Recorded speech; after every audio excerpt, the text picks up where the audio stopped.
akan menjelaskan yang pertama itu faktor-faktor yang mempengaruhi persalinan. Yang pertama itu ada power.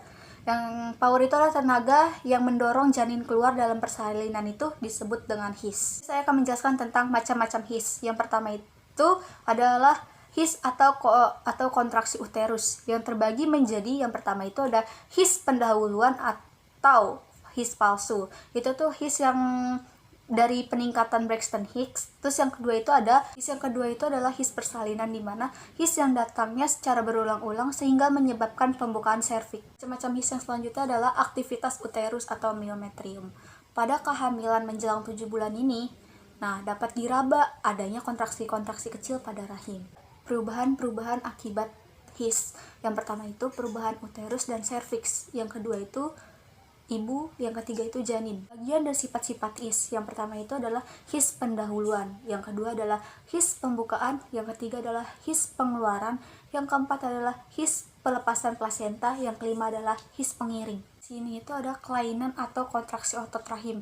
Yang pertama itu ada inersia uteri, yang kedua itu ada titania uteri, yang ketiga itu adalah inkoordinasi otot rahim. Tenaga meneran adalah tenaga yang mendorong janin keluar selain his yang disebabkan oleh kontraksi otot-otot perut yang mengakibatkan peningkatan tekanan pada intraabdominal.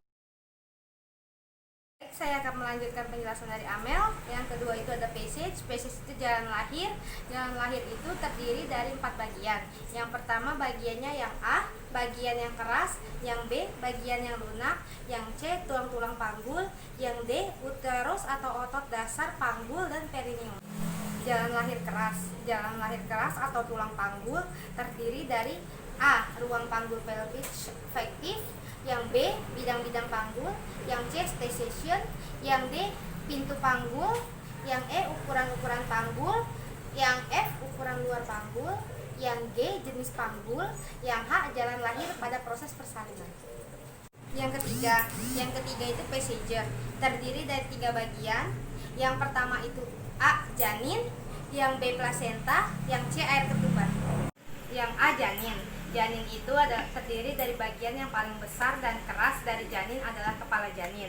Posisi dan besar kepala dapat mempengaruhi jalan persalinan. Kepala ini pula paling banyak mengalami cedera, sehingga dapat membahayakan kehidupannya kelak. Janin terbagi menjadi 3 bagian. Yang pertama itu ada ukuran kepala janin, yang kedua itu tulang tengkorak janin, yang ketiga itu postur janin dalam rahim. Yang B, plasenta, berbentuk bundar atau oval dengan ukuran diameter 15-20 cm, tebal 2-3 cm, beratnya 500-600 gram. Biasanya plasenta akan berbentuk lengkap pada kehamilan kira-kira 16 minggu, di mana ruang amnion telah mengisi seluruh rongga rahim. Yang C, air ketuban. Volume air ketuban pada kehamilan cukup bulan, kira-kira 1000-1500 cc. Air ketuban berwarna putih keruh, berbau amis dan berasa manis. Manfaat air ketuban. Yang pertama itu untuk memproteksi janin, yang kedua itu untuk mencegah perekatan janin dengan amnion, yang ketiga itu janin dapat bergerak dengan bebas, yang keempat itu regulasi terhadap panas dan perubahan suhu, yang kelima itu menambah suplai cairan janin dengan cara ditelan atau diminum, yang kemudian dikeluarkan melalui kencing janin.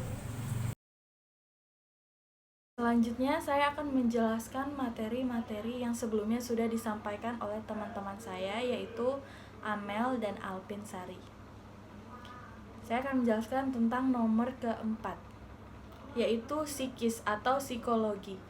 Faktor psikologi ini ada 4 faktor. Faktor-faktornya meliputi, yang pertama adalah melibatkan psikologis ibu, emosi, juga persiapan intelektual. Yang kedua adalah pengalaman melahirkan bayi sebelumnya. Yang ketiga ada kebiasaan adat atau budaya-budaya. Yang keempat adalah dukungan orang-orang terdekat bagi kehidupan ibu.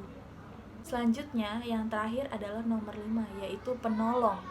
Apa sih peran dari penolong itu?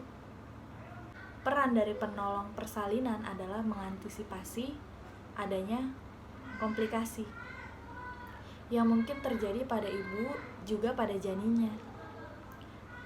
Hal ini tergantung dari kemampuan dan kesiapan penolong dalam menghadapi proses persalinan. Misalnya, penolong itu murah senyum, memberikan banyak motivasi, memberikan dukungan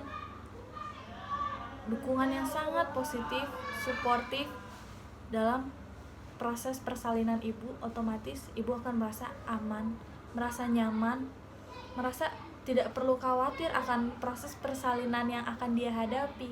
Jadi itu saja yang bisa kami sampaikan dari kelompok 6 yang berisi 3 anggota, yaitu Amelia Urbaningrum, Alpin Sari, dan saya sendiri, Santi Dwi Cahyani.